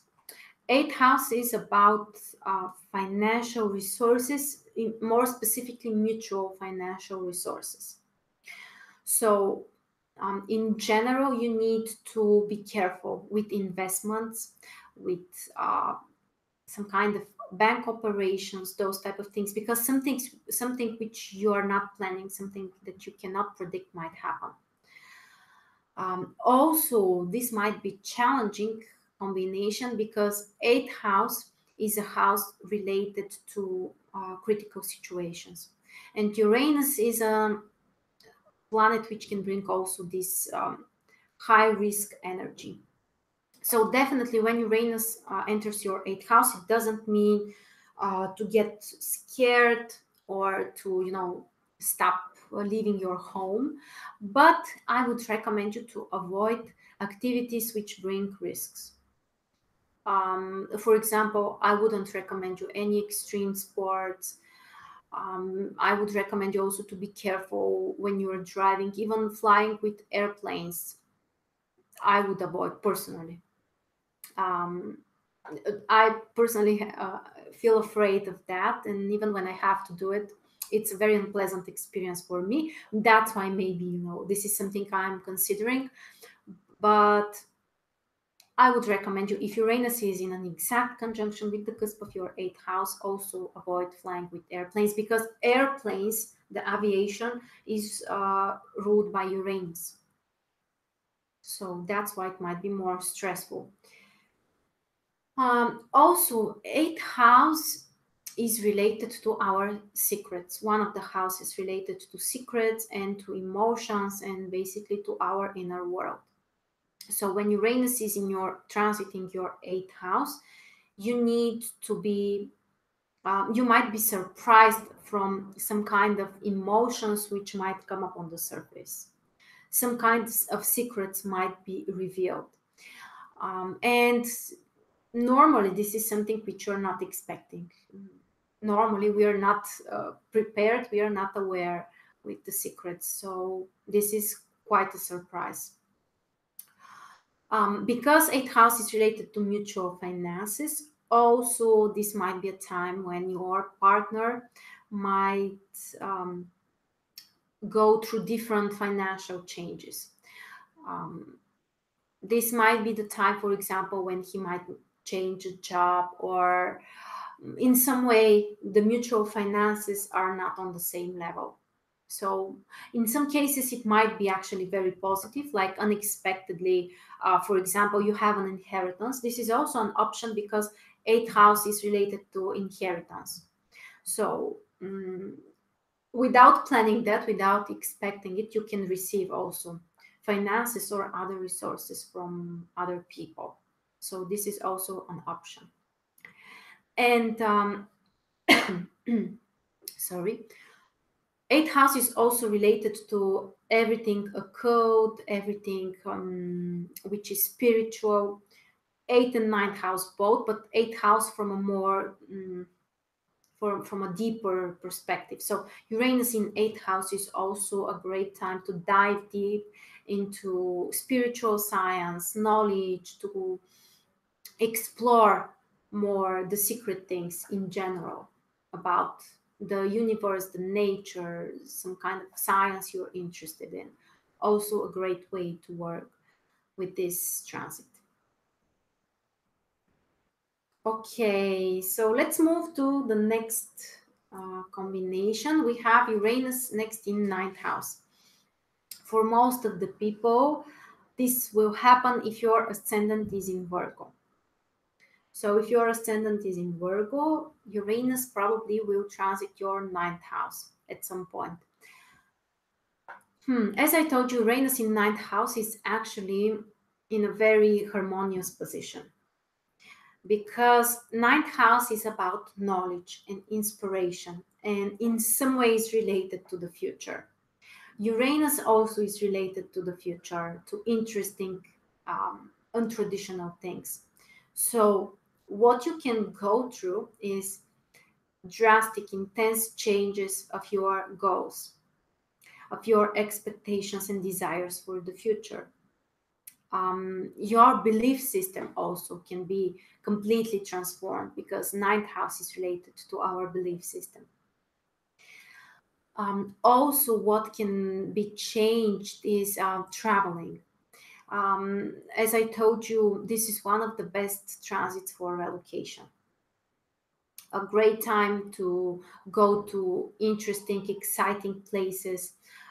Sometimes they might be very untraditional places. Sometimes they can be spiritual places. Exploring those things, meeting interesting people abroad. And basically, that's what can change also your belief system and your ideals and what's important to you. So, very spiritual combination, very interesting. And I think that in some way, ninth house and Uranus resonate very well with each other. So I think that for those people, it might be really, really inspiring. In terms of education, also, you may go through changes. For example, if you're a student or if you're planning to apply to go into an university, something unexpected might happen. For example, people can change um, their specialty. They can move to a new university. In some way, again, at the very first time, there might be a frustration. For example, suddenly you realize that you're kind of bored with your education, and then you find something new. You change it to something much more interesting. But as I said, I think that this transit is mostly positive and related to lots of spiritual changes possible. Okay, so next we are moving to a very important transit, Uranus in 10th house. For most of the people, this will happen if their ascendant is in Leo. And this is one of the most significant transits. So I would say the strongest impact is when Uranus makes conjunction with the ascendant. The second one is conjunction with 10th house, then probably seventh, and finally fourth house. But these are the four most significant transits. Definitely Uranus entering your 10th house, making conjunction with your MC, is a life-changing transit. It changes your life direction, your goals in general, and of course, career. You can, at the beginning, you might be frustrated, you might be bored with your work, and you may feel a very strong inner desire for more freedom. So, very often people quit their job. Sometimes it might be a transition to a completely different career and direction. Sometimes it might be just going to another company, but in most of the cases, I have noticed that the change is more significant than just another position. Now, also, we need to be more careful with our communication with authority figures. Sometimes Uranus can bring this desire to confront with authority figures. And, for example, if we have felt suppressed or unappreciated by our bosses or people who have more power than us, this might be the time when things are coming up on the surface and we cannot stop suppressing them. Also, as we said, 10th house is one of the houses related to our parents. In my experience, it's more related to our father. So it can change our relationship with our fathers. Something significant might happen. In some cases, as I said, if you have felt suppressed by your father, if there are things which are not said between you, this is the time when you need to, speak the truth. You need to find the solutions. In other cases, it may also be a significant change which is related to your father and his life, which affects you personally in a way. This is also an option. But definitely, Uranus in 10th house is one of the most significant transits you can go through. Personally, I went through this transit a couple of years ago. In my case, yeah, it's more specific because I also have the moon and Mars there, plus Uranus in the natal chart squares them. So, yeah, it was related to lots of changes. I got married and then I got divorced for a very short period, all influenced by Uranus. Um, in some cases, by the way, 10th house, because this is your social status, sometimes it can also bring divorces. Because this is your social position. You are married or you are divorced, and it changes in some way. So from being married, you turn into being divorced. So sometimes it can also bring, but keep in mind that usually in most of the cases you are the person who provokes who initiates the changes, the separation, the divorce, in most of the cases. And again, in career, in so many ways, Uranus in 10th house can transform your life. Okay, next we have Uranus in 11th house. For most of the people, this is the case if their ascendant is in Cancer, like mine. Well, Uranus in 11th house is actually on the right place, on its natural place, because traditionally Uranus and Aquarius are related to 11th house. So I think that this can be a very, very exciting, inspiring, and interesting time. 11th house is, first of all, about your ideals. So ninth house, as we said, ninth house is related to your belief system. But 11th house is about ideals. So what you find as perfect, what you want to achieve in the future, also in a more social perspective. So a lot of things can change when Uranus enters your 11th house in this area. Also, friendships. You can get connected with more people because communities and groups of people are related to 11th house and Uranus. So this is a time when we can find more like-minded souls, when we can feel more connected with other people. And these are, specific type of people. So not with everyone in general. You just find the right community where you feel that you really belong. Also for group activities, for some kind of spiritual organizations, this can also be a very interesting time, very interesting transit for you. So normally it shouldn't bring serious stress or shocking events. Yes, your friendships might be changed. Yes, something unexpected might happen in some cases. But in most of the cases, Uranus in 11th house is at the right place, and the influence should be very harmonious. And you can also be more inspired to change something which is important for the society. Also, humanitarian work might be really important to you. Improving something for others, sometimes it might be too idealistic.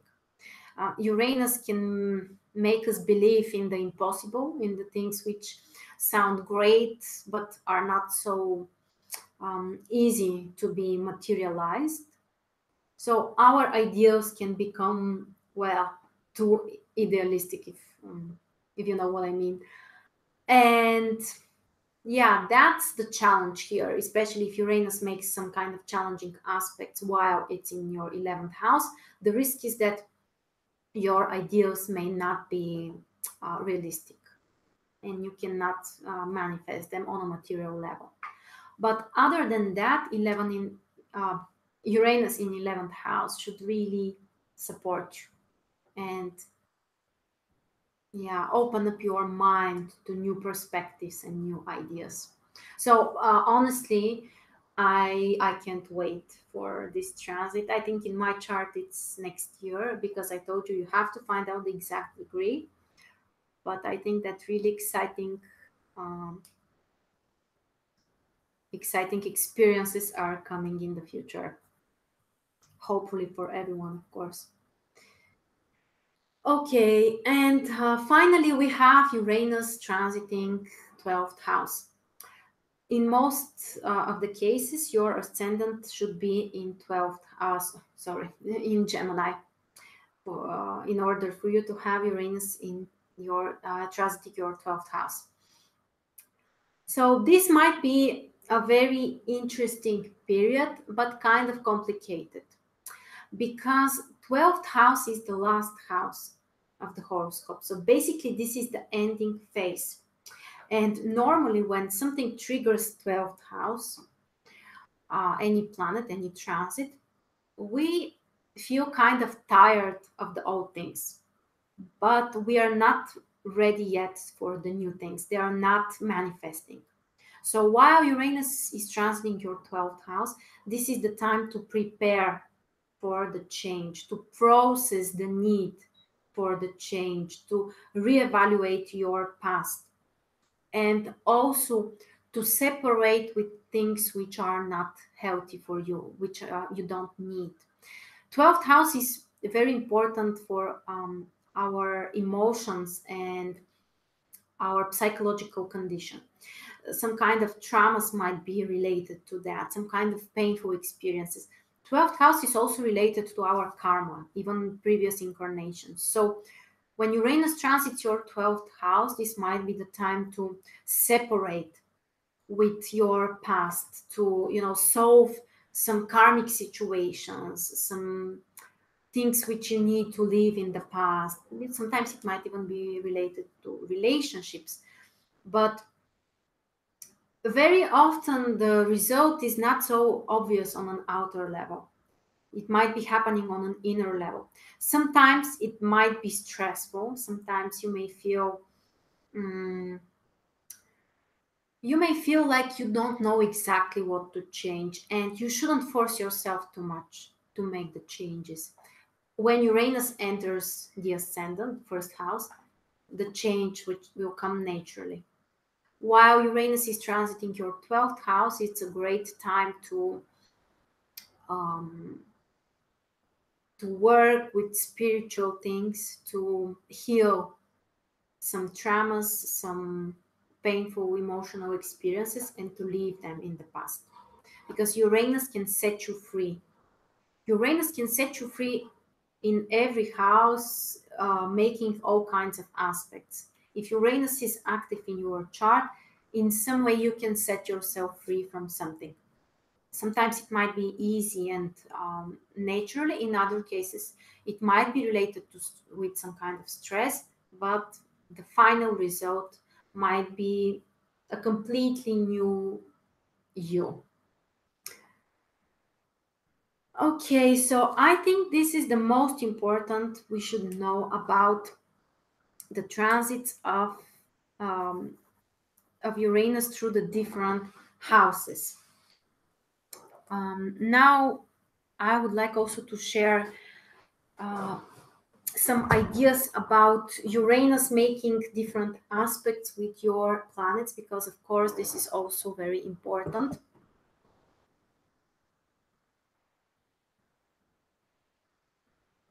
Okay, so let's move to the aspects with planets. Now, I will classify them mostly as harmonious and disharmonious. We are starting with the sun, of course, the most important planet, personal planet. If Uranus makes an aspect with your sun, it doesn't matter if the aspect is positive or challenging. The main topic is personal change. The only difference is the way it happens. If the aspect is challenging, then the change might be related to some kind of stress, some kind of, things which are unexpected. If Uranus is making the harmonious aspect, sextile or trine, the personal change is more natural, easier. But the main thing you should do is change how you see yourself, change how you behave, change your attitude towards yourself, how you treat yourself. Um, Personally, I experienced a difficult aspect with my sun. So during the previous few years, Uranus squared my sun. And if I have to be honest, it was quite stressful. There was a lot of tension, and sometimes it was even not related to anything concrete. It's just how you feel on the inside. It might be really challenging, but at the same time, you can completely transform your life. I did some things which set me free completely from things I didn't like, I didn't enjoy. And personally, for me, I can say that it was very, very helpful. So, if you guys are going to experience a challenging aspect between the transit Uranus and your sun, you need to make some serious personal changes. And my advice is to start to initiate those changes, not to wait for the outer circumstances to happen to you, but instead to search for the change. And it might be really, really exciting, and also time for new things, time for doing things in a different way, a time when you can feel much more creative. Remember, as we said in the beginning, the sun and Uranus are connected. There is a very interesting connection between those two planets, and they are the most creative planets. So any aspect between the transit Uranus and your sun can make you extremely inspired and much more creative. Okay, if you have some aspects between the transits Uranus and your sun, you can also share it with us. It would be interesting to see how you are feeling with that. Okay, so the next transit aspect between Uranus and the moon. This is interesting combination which can be quite stressful, because normally Uranus and the moon are not friends with each other. The moon is a planet which really enjoys comfort, safety, relaxing, and Uranus is a planet which brings stress, changes, and this type of electrical energy, which might be very stressful for the moon. So when Uranus squares your moon, there might be serious changes in terms of emotions. Sometimes emotional instability, unexpected um, changes, and for those people who often change their moods. Very often, this is typical for the Uranus Moon combination, like emotional ups and downs. On the other hand, this may also be a time when you can experience lots of pleasant, emotional, exciting experiences. So you can change something in terms of your connection with family members as well. You can do something new, something exciting about your home, about your family, about the place where you're living as well. If you have a challenging aspect between Uranus, the transit Uranus and the moon, specifically for women, of course, I recommend you to be very careful if you would like to get pregnant. Normally, Uranus in a tough aspect, square or opposition with the moon, is a difficult aspect for getting pregnant, and normally it can bring some complications. So, if this is possible, I would avoid this period. If this is not possible, or who's already someone who is already pregnant, then definitely you should be very careful. You should relax during this time, and focus more on the moon, which means stay at home, relax, avoid all kinds of electrical stuff, anything which can bring this tension. So yeah, that's something which you need to be more careful with. Okay, next we have a very interesting combination, Uranus and Mercury. Um, all of the aspects between Uranus and Mercury can change completely your way of thinking. This is also something I experienced recently. Uranus squared my Mercury. This is the time when I became obsessed with astrology. Uranus squared my Mercury, so yeah, it brings lots of tension. You can become really impulsive. You can be restless. Uranus, especially the challenging aspects, can make you restless. But sometimes it might be actually very positive. You might be so interested in learning something, you can get obsessed about it. And after all, you may end up knowing so many things about a certain area. So, one of the best things you can do if Uranus is making an aspect with your Mercury is learn new things. Change your way of thinking. It happens whether you like it or not. It just happens.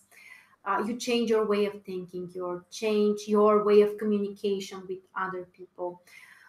Your friendships can change as well. Mm, Also, yeah, sometimes it might affect your work. Of course, it depends, but sometimes it affects also our daily routines and so many things. Um, Sometimes, if you have a challenging aspect, also it can affect the nervous system. So this is the main challenge. I remember when I had this square.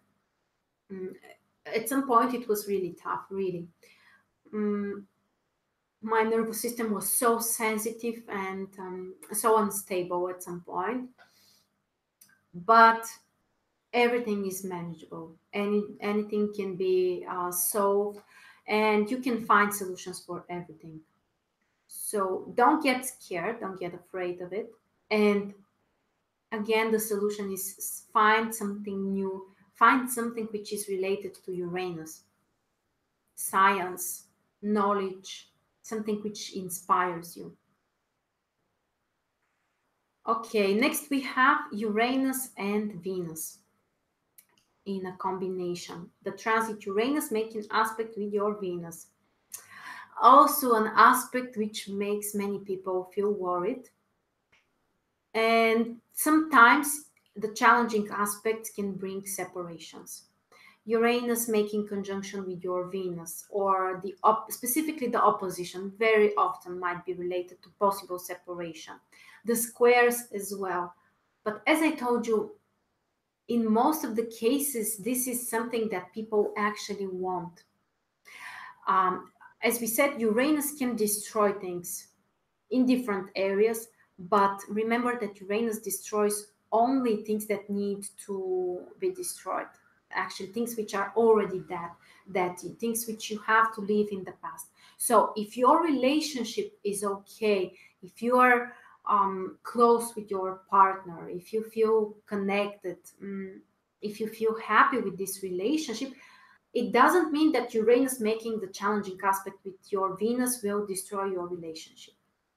But if you are not happy, if you have been frustrated for years, Uranus making, for example, opposition with your Venus might be the time when you will finally have the courage to put the end of this unhappy relationship or marriage.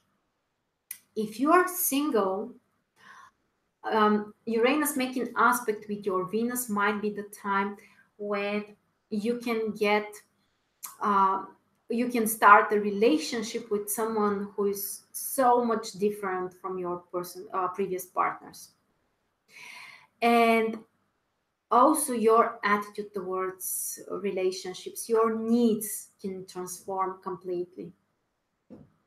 So for example, if you haven't dated for a very long time, if you have been single for a very long time, actually Uranus making trine or sextile with your Venus can bring you new emotional exciting experiences, probably without planning them, probably without even expecting for them. So very often it might be really interesting. Okay, next we have a more difficult combination, Uranus and Mars. This is a combination which can bring a lot of impatience. You might be really feel restless, you may feel extremely impulsive, especially the challenging aspects. Here, the conjunction is also considered to be challenging. If the transit Uranus makes conjunction with your Mars, this is the time when you might become really impulsive, which normally is not typical for Taurus, by the way, and for Mars in Taurus. But Uranus awakens something which you haven't been connected to, a new energy, and basically that's where the change is coming from. So yeah, it might be stressful in some cases. In other cases, especially if you have a harmonious aspect between Uranus, transit Uranus and your Mars, this might be a time when you will take some new actions, new steps. You can become much more brave. You can uh, for example, decide to compete with others, decide to defend yourself more. Um, for example, if you have been a victim in a certain situation, you may decide that you will take action and you will start defending yourself. So it might be really interesting. Again, also you may notice you may you may become more interested in interesting traditional sports, also an option. Again, be careful how dangerous sports you are choosing for yourself. And also, in general, this is a transit which can bring increased possibility for accidents. Of course, we are talking about the challenging aspects, squares, oppositions, and conjunctions. So definitely you should be careful, especially if you are driving. Cars are mostly related to Mars. So Uranus squaring your Mars requires a lot of attention if you're driving or traveling. Yeah, I personally I would try to avoid this if this is an option, of course. Okay, next we have Uranus and Jupiter. Uranus making aspect with your Jupiter is mostly related to your changes in terms of your goals. Mm, it may not be such a strong personal change, for example, like with the personal planets. If Uranus, the transit Uranus makes aspect with your Jupiter and Saturn, it mostly affects your social area, career, goals. With Jupiter, Uranus making aspect with Jupiter, you may transform, you may change completely your goals. your expectations for the future. And also, it might be extremely inspiring. Jupiter is a planet of education, of knowledge, and Jupiter can be very spiritual as well. So, this combination also can awaken in you desire to understand more things, which, for example, the traditional science cannot explain. You might be interested in secret things, learning about them, understanding them. So, it might be very exciting as well. And normally it shouldn't be so stressful, it shouldn't be so related, it shouldn't affect so much your personality. Mostly your goals and social area are affected by this transit. Now when it comes to the aspect between Uranus and Saturn, again the main focus is area of career and social area. But remember that we talked about the fact that Uranus and Saturn are not friends with each other. So this might be the time when you need to set free from some kind of old habits, old structures. Sometimes it might be setting free from some kind of restrictions and boundaries. So you can feel like you're set free from something, but on the other hand, you may also feel like the things that you have considered as stable and secure are also changing in some way. Of course, if the aspect is challenging, if the aspect is harmonious, the general feeling is more positive as well. But mostly we're talking about career in this case. Okay, now about the aspects between the transit Uranus and the outer planets, your natal Uranus, your natal Neptune, and Pluto. In my opinion, this is not affecting you so much on a personal level. This is related to the houses which the planets are ruling in your chart. In this area, you will feel the changes. And sometimes it may not be so obvious, the influence. So I would pay much more attention on aspects between Uranus and the personal planets, the social planets, Jupiter and Saturn. And when it comes to the outer planets, you need to analyze basically the houses which are ruled by these planets in the birth chart. That's where the changes might happen. Again, if the aspect is harmonious, changes are smooth, more harmonious, easier. If the aspects are more challenging, like squares and oppositions, then the events might be more unexpected and more unpredictable. That's the general direction. Okay, so basically, these are the most important things we had to discuss in terms of the different positions of the transit Uranus. Now I would like to share. I know it's been like more than 2 hours, so probably you're already tired. I don't want to make it too long, but I think that this is also important. I would like to share with you a few remedies I would recommend for handling with challenging aspects of Uranus. First of all, as concrete activities, what I would recommend you, definitely search for the change. The house where Uranus transits and the aspects which it makes with your personal planets will show you in which areas you need to make changes. And my advice is be the one who initiates those changes. Okay, so in terms of more practical things, one of the best things for calming the negative energy or the stressful energy of Uranus is going to the mountains. Of course, it depends on the place where you're living, but if there is a place close to you where you can climb on a higher place, where there is a mountain, there is a forest, there is a nature, This is one of the best things which can help you to channel the energy of Uranus in a more harmonious way. Climbing as a sport is also related to Uranus.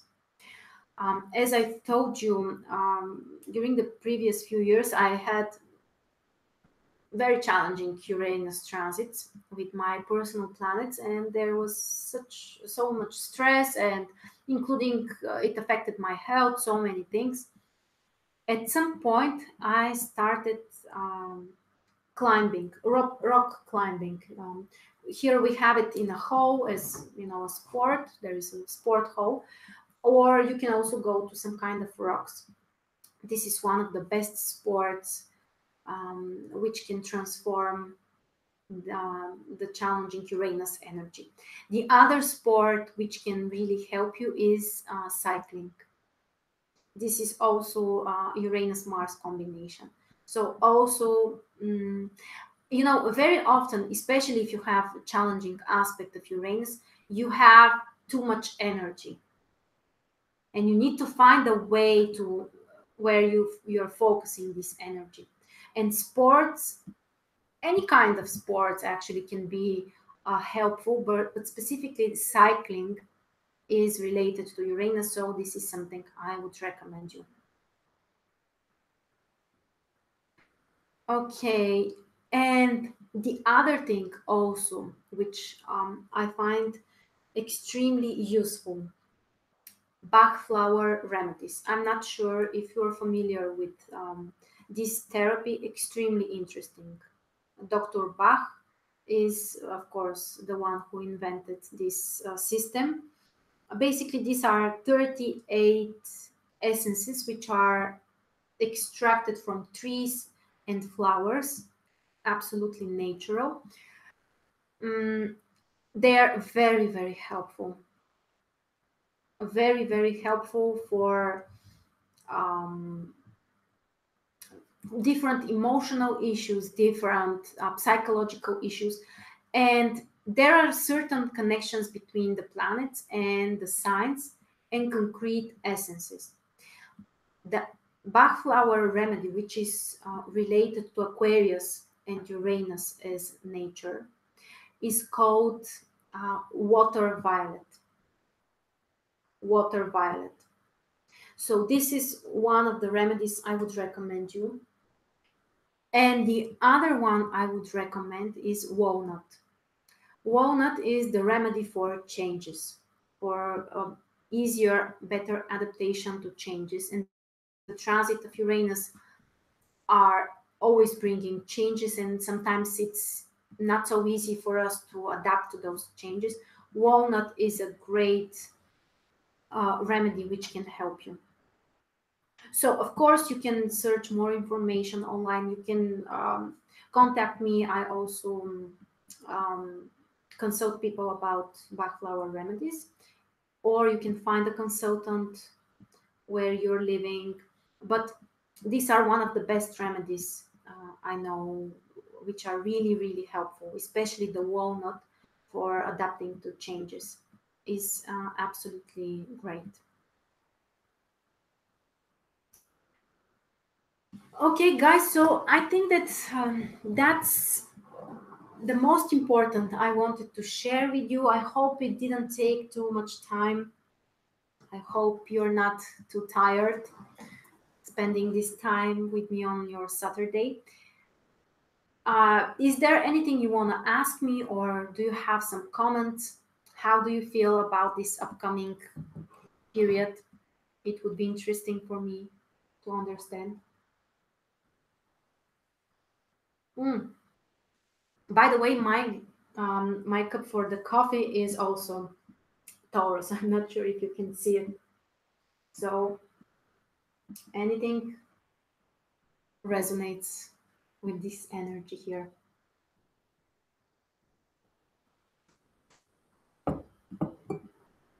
I apologize again for the technical issues. I have no explanation what happened, no idea, but thankfully we found a solution.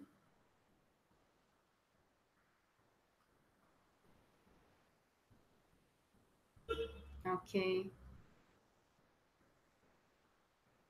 Thank you so much. Thanks to all who joined me live, to people who are watching this later. I know that most of you will watch it later. So thank you all, guys.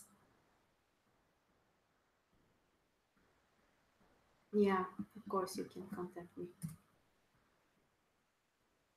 Okay, so now I would like to end this webinar again with a short meditation and concentration. I have my gemstones here. If you have any, you can also take them next to you. Let me take my candle here closer. Okay, so this meditation is first of all for because we are ending the webinar to close the energetical field, but also in some way I want us all, especially if you want to join this process, to prepare for this period, for the transit of Uranus in Taurus. It doesn't matter what kind of aspects Uranus will make in your chart. In some way, we are all going to feel this transit. My kind request is not to get scared, to open up yourself for the change, to try to become more conscious about your decisions, about your life,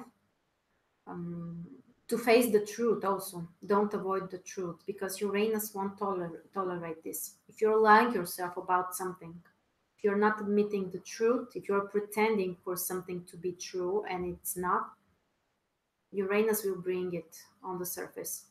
So I would like to ask you to close your eyes and just try to relax. And we can all imagine a beautiful sky, a night view of sky full with wonderful, bright, shining stars.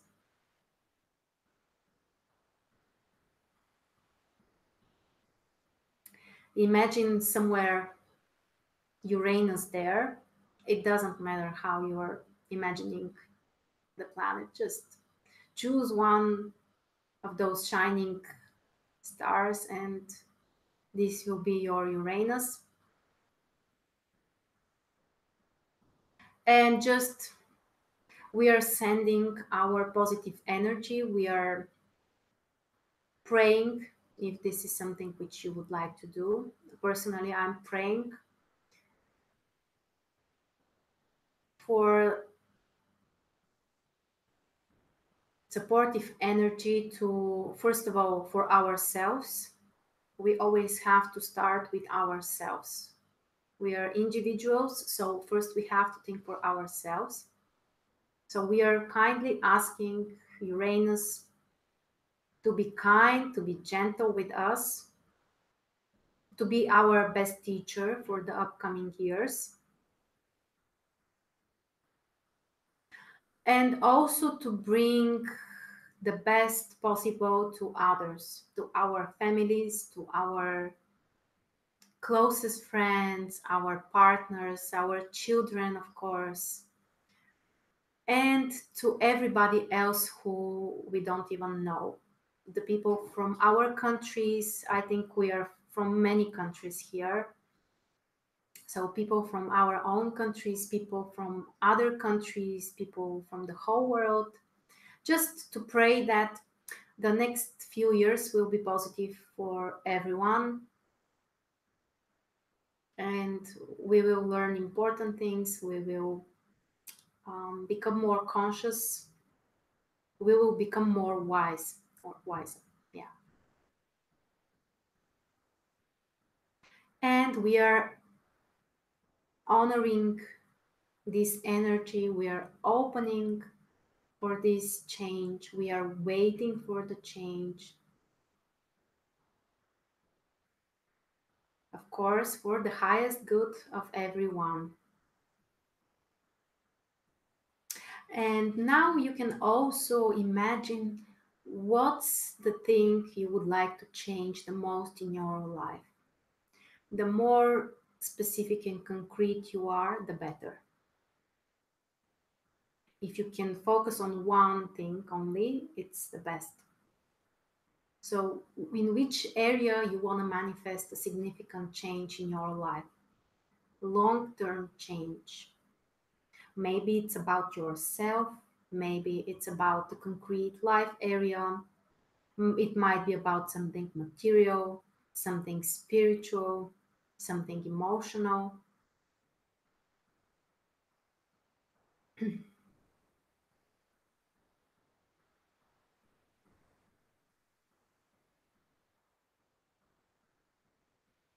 Just concentrate and imagine how you're manifesting this change and how it improves your life and the life of others without any harm.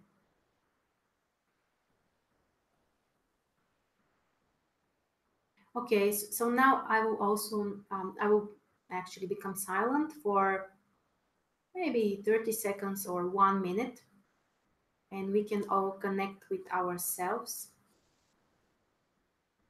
and dive deeper.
Okay, so whenever you're ready, you can slowly return to where you are. Feel your feet, feel exactly where how you're sitting. And whenever you are ready, you can open your eyes and come back here.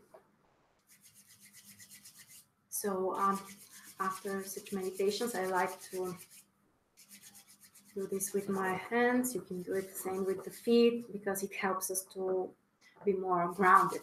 If we are flying too high, I'm not sure about you guys, but I totally felt connected with you, and I think that this was very, very, very, very deep and very, very high at the same time. And I want to thank you all for joining me or watching later. And of course, for your patience with the small technical stuff that we had.